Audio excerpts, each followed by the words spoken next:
Hello everyone, welcome back to the channel.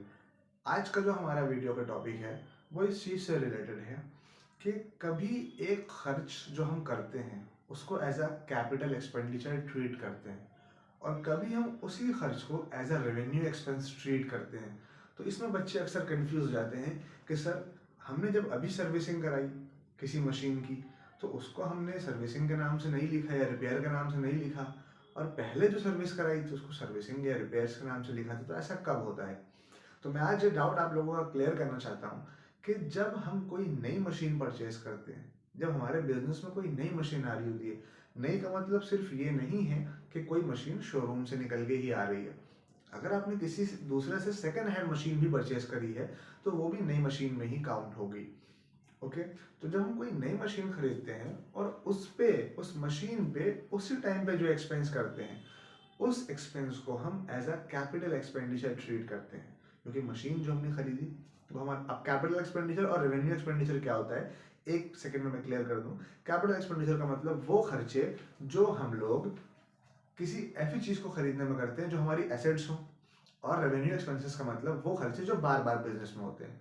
For example, maintenance बार बार होती है business के अंदर, रिपेयर या सर्विस बार बार होती है, सेल बार बार, परचेज बार बार होती है। तो इस तरह के एक्सपेंसेस की बात करते हैं। तो जो एक्सपेंसेस हमारे रेवेन्यू नेचर के होते हैं उनको हम एज अ रेवेन्यू ट्रीट करते हैं। लेकिन अगर कोई खर्च हमारा ऐसा है जो लग तो रेवेन्यू नेचर का रहा है लेकिन हमने वो कैपिटल के ऊपर करा है, मतलब किसी एसेट को परचेज करा, उसको रिपेयर करा है, तो इस तरह के खर्चे हमारे जाते हैं किसमें? इस तरह के खर्चे हमारे जाते हैं कैपिटल एक्सपेंडिचर के हिसाब से। आइए फटाफट क्वेश्चन देखते हैं और इसको समझने की कोशिश करते हैं। एक बहुत सिंपल सा क्वेश्चन लिखा है कि गुड्स परचेज करें नीलेश से 50,000 रुपए की हमने, और हमने उस पर पे करा 1,000 रुपए कैरेज।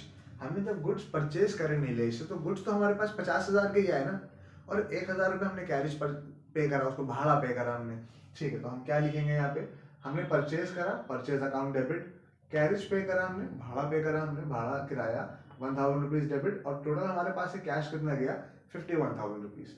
ठीक है, बिल्कुल सिंपल एंट्री थी। रूल्स पता है आप लोगों को? अगर नहीं पता है तो इससे पहले मैंने वीडियो बनाई है, आप उसको जाकर देखें, जो बिल्कुल बेसिक जनरल एंट्रीज के उस वीडियो में लिखे हुए बताए मैंने। सेकंड क्वेश्चन क्या है देखते हैं। चलिए, सेकंड क्वेश्चन है, paid to Sidha 9,650 rupees in full payment of her dues of rupees 10,000। मुझे उसको 10,000 रुपीज देने थे लेकिन मैंने उसको सिर्फ 9,650 रुपीज दिया और हमने कहा मामला क्लियर, सेटल हो गया। मतलब मुझे उसने बाकी पैसों का क्या करा? डिस्काउंट दे दिया। ठीक है, तो इस कंडीशन में क्या होगा? तो अब मुझे डिस्काउंट मिल रहा है, डिस्काउंट में रिसीव कर रहा हूँ, तो डिस्काउंट रिसीव कर रहे हैं मतलब मेरे लिए इनकम हो रही है, प्रॉफिट हो रहा है। तो नॉमिनल अकाउंट का रूल यहाँ पे अप्लाई होता है कि debit all expenses and losses and credit all incomes and gains. तो ये मेरी तरीके से इनकम हुई या मेरे लिए गेन हुआ, इसलिए हमने इसको क्रेडिट साइड पे लिख दिया। डिस्काउंट रिसीव करा 350 रुपीज का, लेकिन मैंने उसको 9,650 रुपीज तो पे करे, तो मेरे पास से 9,650 रुपीज गए। तो कैश गया हमारे पास से, कैश आता है रियल अकाउंट के हेड में। रियल अकाउंट का रूल क्या कहता है कि debit what comes in, credit what goes out. तो मेरे पास से cash is going out, therefore we have recorded on the credit side.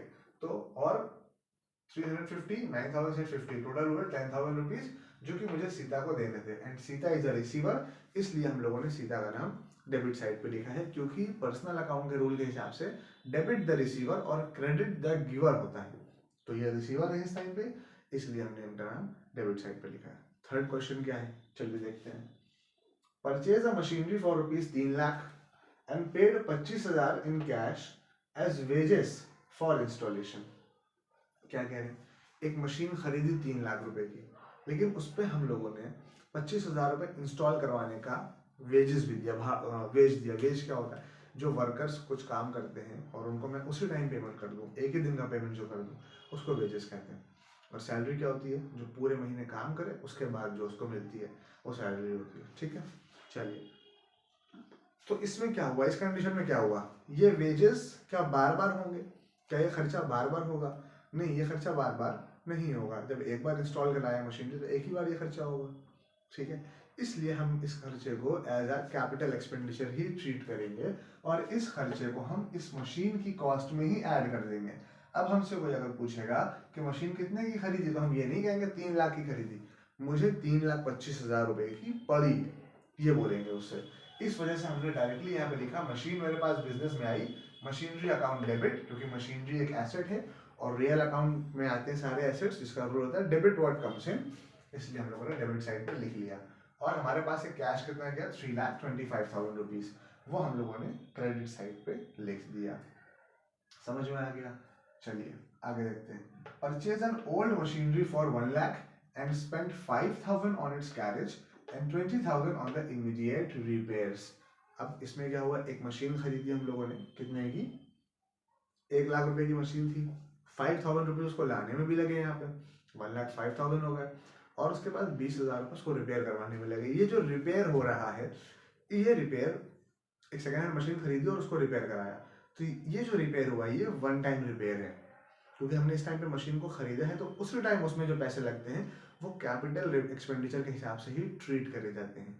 अब ये मशीन जब एक बार इंस्टॉल हो जाएगी, उसके बाद 2 महीने, 1 महीने या 1 हफ्ते बाद, या जब भी बाद में अगर कोई खर्चा होगा, जैसे उसकी ऑयलिंग या ग्रीसिंग हो गई, या उस पर अगर कोई और बाद में खर्चा होगा, तो वो खर्चे हमारे जाएंगे रेवेन्यू नेचर में। लेकिन ये एक्सपेंस कहाँ जाएगा, ये अभी मैंने जब परचेज करा उसी टाइम पे पे करा है, तो ये बेटा हो गया कैपिटल एक्सपेंडिचर का एक्सपेंस। ठीक है, तो मुझे मशीन कितने की पड़ी, 1 लाख और 20 + 5 25,000, तो 1,25,000 रुपीज की मशीन मुझे पड़ी, इसलिए मैंने लिखा machinery account debit 1,25,000 rupees to bank account, क्योंकि यहाँ बोला है कि entire payment is made by cheque, CHECQ, ठीक है, चेक से करा एंटायर पेमेंट।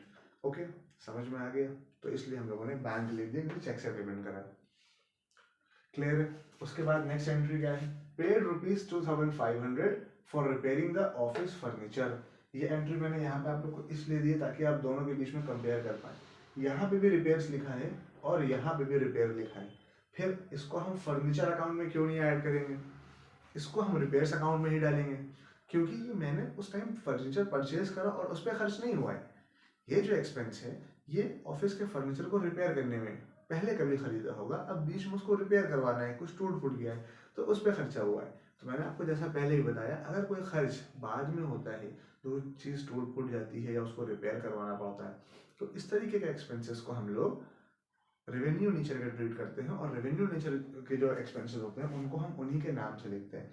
तो एक रिपेयर अकाउंट बनाया, repairs account debit to cash account, क्योंकि कैश हमारे पास से गया, और रिपेयर एक खर्चा है, और खर्चे किसमें आते हैं, नॉमिनल अकाउंट के रूल के हिसाब से, जो क्या कहता है कि debit all expenses and losses, so it is a loss, therefore we have debited this balance. Understood? So these are the basic entries which I have conveyed to you. इसके बाद मैं आपको क्या बताना चाहता हूँ कि मैंने यहाँ पे डेट मेंशन नहीं करी है, ऐसा कुछ नेसेसरी नहीं है।